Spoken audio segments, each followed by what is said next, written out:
So were the 28 articles, was that, so here's the counterinsurgency field manual right here. Manual. Were those born of this? Because this was maybe, what was the, I mean, they all came from you, but was this too strategic in nature for that person that's out there that's just has a few minutes before he goes out on patrol and someone hands him this book in 2007? And they're like, well, how's this supposed to?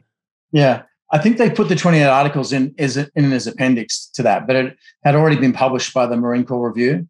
In fact, that counterinsurgency manual, the first one, FM 324 of 2006, was a real group effort of a lot of super smart people. And I was sort of involved in it and I helped with it, but, I wasn't one of the major authors because I was busy, in Iraq, right?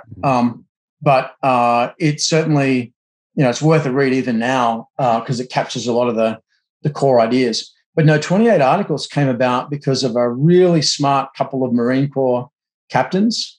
I'm sitting in my office in the State Department one day in the Counterterrorism Bureau.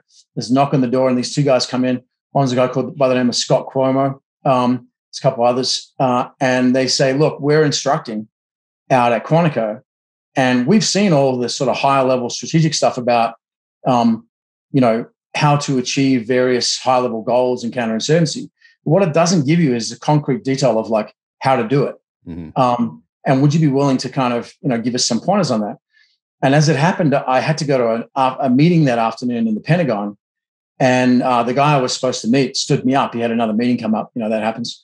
So I ended up sitting in a Starbucks near the Pentagon with like 2 hours to kill. Didn't want to go back to the State Department, So I pulled out a little black notebook and I just started writing down all my sort of key points that I would have told those Marine captains about how to think about what to do. And I organized it in sort of chronological order. Happened to be 28 points. And for people in my business, there's a famous article by T.E. Lawrence called the 27 Articles, right? Which is his description of how to do guerrilla warfare against the Turks in World War I. And I'm like, I have 28. So I said, I'm going to win 28 articles, a little homage to T.E. Lawrence. Not that I'd ever be in his category, but, just to kind of, link it. So a lot of guys read 27 articles by Lawrence with 28 articles by me. And I'm like, well, I'm honored to be in the same company. But, he actually, had an amazing history in World War I. But I'd argue you should read probably both together. But yeah, that's how it came about. And I went home from that Starbucks and I basically drank about half a bottle of Lafroig that night, stayed up till about 2 a.m, just wrote it up, on my computer and sent it out. And originally it was an email. And it just sort of went around like sort of summized out around the Army captains and around the Marine Corps.